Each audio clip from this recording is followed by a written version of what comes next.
Ви ја представуваме изложбата 63 години, Скопје 63-та, која што е дело на авторката на изложбата Зоја Богдановска. Добро утро. Добро утро. Кажете ми преку какви фотографии, документи и сведоштва ја раскажувате приказната за еден од најтешките денови во историјата на Скопје преку оваа изложба? Да, добро кажавте. Приказната ја раскажуваме токму за најтешкиот ден. Значи, оваа година сме сконцентрирани на самиот ден 26 јули, на првите мигови од земјотресот. Она што е изложено во салата се токму оние први мигови, фотографии настанати утрото на денот на самата катастрофа, забележани пред се од фоторепортерите од Нова Македонија. Тоа се оние први фотографии кои што се автентични и неповторливи. Можеме да забележиме дека во поставката централно место имаат луѓето и нивните лични приказни. Малку и просто да се наежите кога ги гледате.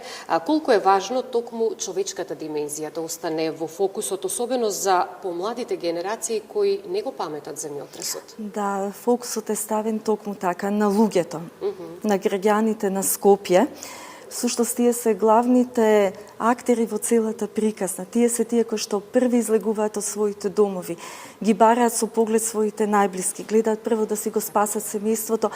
Меѓутоа, нивната големина е во тоа што тие помагаат секаде кај што има затрупани граѓани. Тука е она клучното, дека се најбитни првите моменти. 2000 луѓе се извлечени до Пладне на 26 јули и тоа многу значи, затоа што сите тие добиле шанса да останат живи. Целиот народ бил на улиците, плоштадите, парковите во градот станале времени живеалишта на луѓе во скудна одежда, токму во она како што ги снашло утрото кога се случила катастрофата. Тука се случуваат и многу приказни кои што се документирани и забележани за човекот на кој што целото семејство, двата сина и ќерката останале под турнатините. Жената која што го чита прошталното писмо, тоа го имаме тука на нашето пано.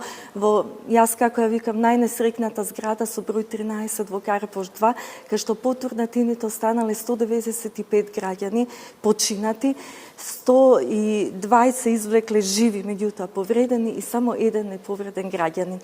Многу, како да кажам, тажна статистика за еден град. Каква порака или какво доживување ќе понесат посетителите на изложбата по незиното разгледување, не само како сеќавање на оваа трагедија, туку и како потсетник за солидарноста, но и обновата, односно повторното раѓање на Скопје? Па и самата наша зграда е споменик на културата, која што го бележи земјотресот од 63-та. Затоа е обликувана и оваа изложба, која што ќе биде од постојан карактер, која ќе дојдат посетителите токму така. Треба да им биде јасно што е тоа солидарност. Јас како велам, солидарноста е мигот кога се буди совеста на човештвото.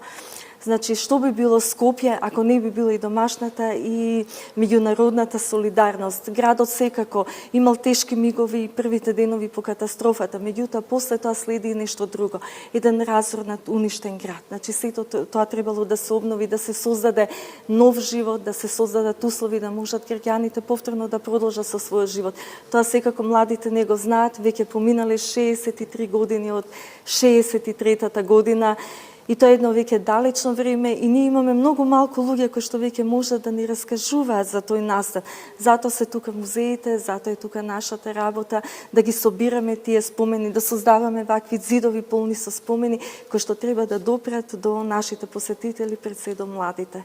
Ви посакувам успешна изложба и голема посетеност. Ви благодарам за гостувањето. Благодарам и јас за поканата.